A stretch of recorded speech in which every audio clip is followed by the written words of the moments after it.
Good afternoon, Luke 10 community. This is Rosten Callerman. I'm here with Toni Daniels. How are you doing today, Toni? Doing well. Thank you, Rosten. Good to see you. It's good to see you, as always. So Toni and I wanted to talk with you today about this trip that she is going on with several other Luke 10 community members. Toni, what in the world are you guys doing Thursday? We are going to get on airplanes and we'll converge in Miami. We'll meet up it'll be Matt and I and the two little ones. Allie will come later. And then Hillary will meet us there coming from Virginia, and Kent Smith will meet us there coming from Texas. And we're going to just have a party. We're so excited. We can't wait. So this is Hillary Klein, right? From Yes, Luke Hillary 10. Klein, who was our coordinator for the last year or so. Mm-hmm. So we're meeting, and I mean, honestly, one way to put what we want to do and while we're in Uruguay is just radically pay attention.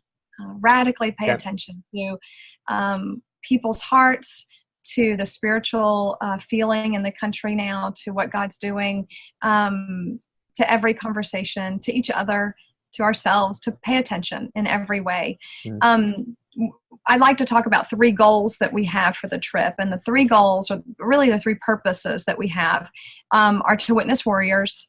I say activate apostles. I think Matt says empower apostles, but I like the AA anyway. Activate apostles. And open opportunities.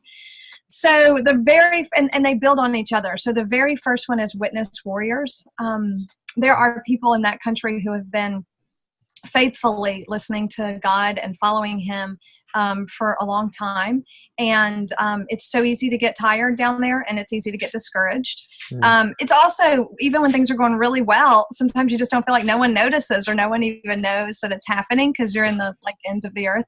So it's just powerful when people can come and witness what you've been doing, witness what God's been doing through you, and just name, wow, do you realize how amazing it is, what's going on here, and just validate that. So that really is the central theme, which goes into paying attention, right? And then as we are witnessing warriors, if God decides to activate some of His apostles and bring them to us, those, when I say apostle, of course, those who want to either be vibrant families of Jesus or those who want to train people to be vibrant families of Jesus. So if those people emerge and they say, we're very interested in what you're doing, we would love to be trained, then we definitely want to activate them, empower them, and begin their training through Church 101, and then form them into a leader team eventually, just to support every single person down there that wants to do things differently. It's a very difficult country if you're going to try to be an entrepreneur or do something differently, and they have very little support for that type of thinking. So then lastly, open opportunities. Whatever opportunities for partnership that we might find between organizations down there and each other, or between the Eden Center and Geronimo Center, just whatever opportunities seem to open themselves to us, we want to help make that happen, which again is just that radical attention-paying piece on a different level. So if we finish that trip and people feel deeply seen, and they feel like they have been enjoyed by God Himself, because we somehow can deeply enjoy them and see them like that, then I think we'll all feel like we've achieved everything God sent us to do. And then just be faithful with the response to that, however people respond to that, where we are really trusting that God, He's just on the move. So we're excited to be a part of that. So last week in the newsletter, I sent out the prayer card that you wrote up that has the picture of the map of Uruguay, and then it had several things that you guys are praying for and are asking others to pray for as well. And there's some pretty bold prayers in there. And it's just really striking to me that even with even though we're praying these big, bold prayers, that the plan is still, we're going to show up and we're going to pay attention to Jesus. I know. There's not this big, massive missionary strategy beyond, okay, we're going to pray a lot beforehand, and then we're going to show up and pray. Yeah, it's definitely different than any strategy I've ever worked before. And it feels so like we are, really in God's hands, doing what He wants us to do, and literally letting Him do what He does best. And so it's very strange. We are. It's really amazing for me too. All of the people that have been praying tend to that God would raise up workers for the harvest in Uruguay, and then they're listening to God too, and they've just given us some of the most beautiful prophecies and things that God has said to them.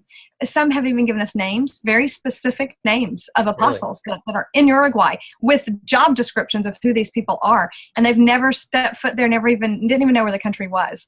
Wow. So that's interesting. And I'm like, I've written these names down, and I've Googled some of them just to see, like, is this person real? Wow. And so far, one of them actually owns a restaurant downtown in Uruguay. You better believe we're going to eat there. Yeah. I mean, it really is funny to think that, we're just following God, and it's like detectives following His clues and just listening for what God might be doing in the people around, that He's stirring. So as far as answers to some of those requests, I think we were praying for 5 apostolic businessmen to come on board, and I think we have maybe 2 or 3 who are very, very, very interested in the project, and so that's exciting. People here locally are their hearts are longing for Church 101 and for being Church of Two. The opportunities we've had to just share locally with people what we're doing has been beautiful, and to see the response has been amazing. There's been lots of answers to tend to be locally because of what we're doing. And then we believe one of the pastors in Uruguay that we've known all of our 18 years down there actually reinitiated contact with us this week, and said he's totally interested in everything we've got from Church 101. He'd love to see it. So that's a first out of all these years that we've been trying to push it on people. You know how it is, right? You experience something so amazing, you want everyone to know, and they don't really care. So that's why we're taking this stance of pray and beg, and then let God bring, because we don't want to overwhelm people or offer help that's not helpful for them at this time. We really want it to be a God thing. And then after after you guys have been there for a little while, after the trip is over, you're coming back, right? Right. So we'll come back in 2 weeks. And we will continue to do starts at home calls, probably, Matt and I, which is kind of like an intro to Church 101 call in Luke 10 world. But it's for people interested in praying for Uruguay. And we join them together on a call and let them experience a check-in and an appreciation round and listening. And most of them are discovering listening for the first time in their lives, and they're getting very, very excited about that, and then take it into their community. So that's growing, and we'll probably continue to do that when we get back. And then we're hoping to start a leader team for Uruguayans when we get back, or a Church 101 for Uruguayans that would evolve into a leader team. That's totally up to God. One of the things we did here that was interesting in one of the prayer meetings of listening, someone else in the room said, I specifically hear that in 2 months from today's date, the breakthrough you are praying for will happen.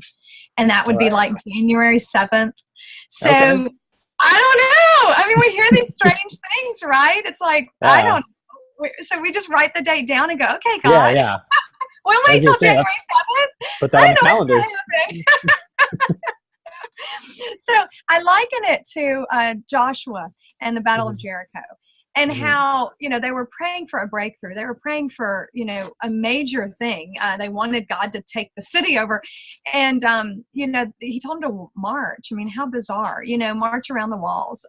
So we're just going to march. We're going to march. We're going to love. We're going to pray. And he's going to do something. And so I'm just waiting and excited about whatever that might be. So I'll let you know on January 7th. Yeah, it's exciting. Well, so we're going to need to do we're going to need to get you guys interviewed whenever you get back. But then, you'll need to make sure that Yes. I So guess this we is all need just to. beginning. Whatever is happening is Yeah. just beginning. This is the launching of something, hopefully, that will continue. Yeah.